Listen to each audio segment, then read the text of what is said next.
And now, breaking news. Ahoy, the news. News From the Weird Wire.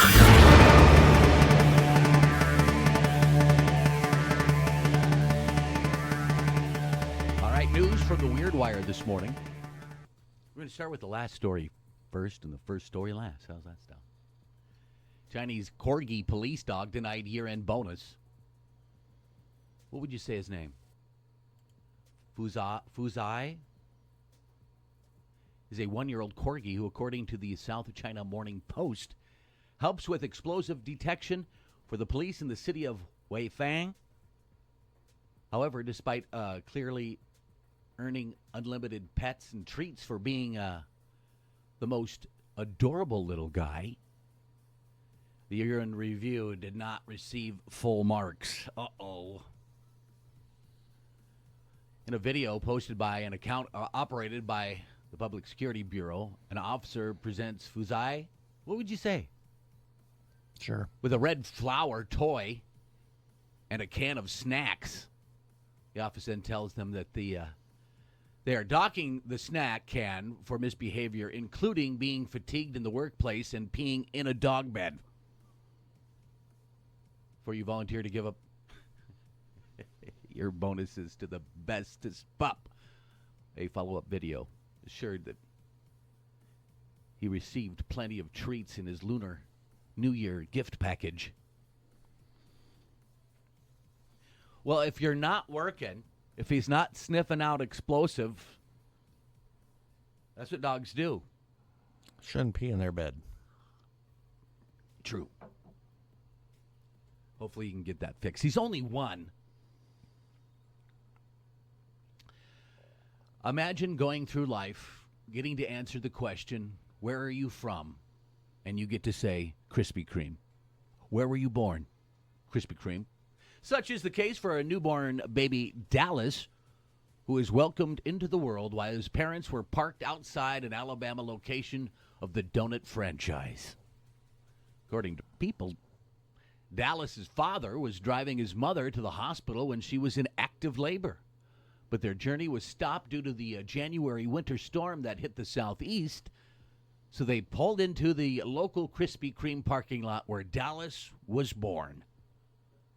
This is the third story relating to the winter storm in Alabama. They don't know what to do with it. Yeah. Krispy Kreme spokesperson tells People that Dallas, mom and dad are all doing great and the company plans to stay in their lives. Krispy Kreme has sweetened the family's glazing celebration by throwing Dallas a birthday party every year until he's all grown up. So spokesperson says, adding that, as far as they're aware, Dallas is the first person to ever have Krispy Kreme listed as place of birth on a birth certificate. Easy for me to say. And as far as when I'm all grown up, could be 65. Still not grown up yet. Take that birthday party. 'Cause those are good donuts. I thought they went out of business, but only apparently. Just here. Is there a You can Krispy? still get them at convenience stores. That's not the same. You ever had a hot one off the roller? You might think it's illegal. Stuff is good. You've never had one like that? No. You're going to do a tour. You're like, oh, man. Got to time it, though. Time your tour when they're... Toured the famous Amos Cookie Factory as a kid. Got free cookies. That was delicious. Was it a fresh hot one? Or? Yeah. Oh, see? Oh, the famous Amos ones are little bite-sized little cookies. Oh, they give you a little milk? No? I believe they did. It's milk's best friend. A cookie. Our long national nightmare is now over. The googly eyes vandal of Bend, Oregon has been unmasked. Should add some dramatic music in there. Remember this story? Mm-hmm. As previously reported, officials of the Pacific Northwest city requested that whoever has been putting googly eyes on art installations around town stop with their antics, as it was costing money to remove and could be damaging to the pieces. Are they like here, where the art pieces are outside? I would assume so. In an interview with Associated Press, Bend resident Jeff Keith, the guy with two first names, claims responsibility for at least only some of the googly-eyed mischief. Jeff Keith. So in, you know how some documents they put your name, last name first and first name last? Separated by a comma. Right. Keith Jeff. He's vandalizing art, and you're giggling about his name. Well, like aren't most serial killers, they have three first names? And speaking of googly eyes, they all have Googly eyes eyes. that just tell you this guy's wrong. He's creepy. So guys with just two first names does something goofy like put googly eyes on art. What wouldn't be, it's not cool at all, right?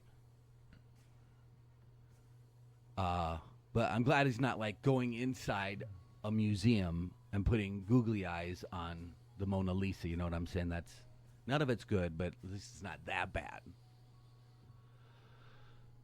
Remember, he's only saying I did some of them. I'm not copping to all of them. I might argue that putting googly eyes on art would get more people to go look at said art. True. It is a place for me to cope with some pretty heavy stuff, says Keith, who works in an anti-human trafficking organization. Now I feel bad. Sorry. I think the biggest thing is for me, just to get a laugh, he adds, when I come up on these roundabouts and I see families laughing, like hysterically laughing at these, it makes me feel good for a time. The city of Bend, meanwhile, contends that its response to googly eyes was never meant to be that serious and regrets the initial chastisement it came across as heavy-handed. Well, you shouldn't be doing that anyway. Here, where do you draw the line? Couldn't you just subpoena Amazon and say, hey, who is your biggest googly eye purchaser? Yeah. I think you'd find your person. But can't you just get googly eyes like anywhere? I bet at a Hobby Lobby or a craft store, googly eyes are everywhere. Don't be doing that. It's not cool. But it is funny, googly eyes. But they're only funny if you can shake them, right? Get the googly eyes a googin.